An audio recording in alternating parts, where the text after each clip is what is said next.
Hello बच्चों, चलिए प्रश्न पढ़ते हैं। बोला गया बच्चों, 30 न्यूटन का बल विराम अवस्था से चलने वाले 2 किलोग्राम द्रव्यमान के एक पिंड पर 3 मीटर दूरी तक लगता है। इसके पश्चात बल 15 न्यूटन रह जाता है और उसी दिशा में 2 मीटर तक लगता है। पिंड की अंतिम गतिज ऊर्जा ज्ञात कीजिए। तो आइए बच्चों, प्रश्न के लिए मुख्य उदाहरण की चर्चा करते हैं। मुख्य उदाहरण, तो देखिए बच्चों, कार्य ऊर्जा प्रमेय पर आधारित प्रश्न। कार्य ऊर्जा प्रमेय। तो बच्चों, कार्य ऊर्जा प्रमेय होती है, किया गया कार्य बच्चों ये बराबर होता है गतिज ऊर्जा में परिवर्तन के।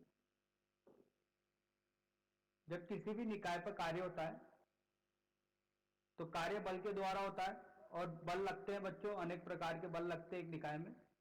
तो सभी बलों के द्वारा किया गया कार्य बच्चों गतिज ऊर्जा में परिवर्तन के द्वारा दिया जाता है। तो आइए बच्चों, मुख्य उदाहरण के आधार पर प्रश्न को हल करते हैं और दी गई स्थिति का निर्माण करते हैं। तो देखिए बच्चों, एक 2 किलोग्राम द्रव्यमान का पिंड है और इस पर बल लगाया जाता है बच्चों 30 न्यूटन का।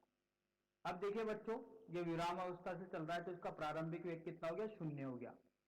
अब ये कुछ दूरी चलता है बच्चों, दूरी बताई गई है 3 मीटर। तो ये 2 किलोग्राम पिंड का द्रव्यमान 3 मीटर दूरी चलने पर यहां पर आ जाता है और इसके ऊपर बल घटकर 15 न्यूटन हो जाता है। फिर उसके बाद ये वापस कुछ दूरी चलता है और वो दूरी बताई गई है बच्चों 2 मीटर की। तो अंतिम गतिज ऊर्जा बतानी है तो बच्चों इसको यहां पर कुछ ना कुछ वेग रहा होगा, इस स्थिति में भी इसके पास कुछ ना कुछ वेग रहा होगा। तो देखिए, जैसा मुख्य उदाहरण में समझा कि किया गया कार्य बच्चों ये बराबर होता है गतिज ऊर्जा में परिवर्तन के। तो बच्चों इसकी प्रारंभिक गतिज ऊर्जा जो होगी ये तो 0 होगी। तो इसके पास सिर्फ गतिज ऊर्जा जो बचेगी वो कौन सी बचेगी? अंतिम गतिज ऊर्जा। ठीक है, तो अंतिम गतिज ऊर्जा बच्चों ये बराबर हो गई है कार्य के। तो देखिए, कार्य निकाल सकते हैं बच्चों बल गुणा विस्थापन से। कार्य बराबर होता है बच्चों बल गुणा विस्थापन और इनके बीच का कोण cos थीटा। तो देखिए बच्चों, बल और विस्थापन दोनों एक ही दिशा में है तो cos थीटा का मान कितना हो जाएगा? 1 हो जाएगा, क्योंकि cos 0 डिग्री 1 होता है। तो देखिए बच्चों, कार्य निकाला जाएगा तो कार्य अदिश राशि है, दोनों स्थिति में कार्य को जोड़ लेंगे। यहां पर कार्य पहला है, यहां पर कार्य दूसरा है। तो देखिए, कार्य 1 और कार्य 2 को जोड़ने पर गतिज ऊर्जा का मान निकल जाएगा। पहली स्थिति में कार्य होगा बच्चों 30 गुणा 3, दूसरी स्थिति में बच्चों कार्य होगा 15 गुणा 2।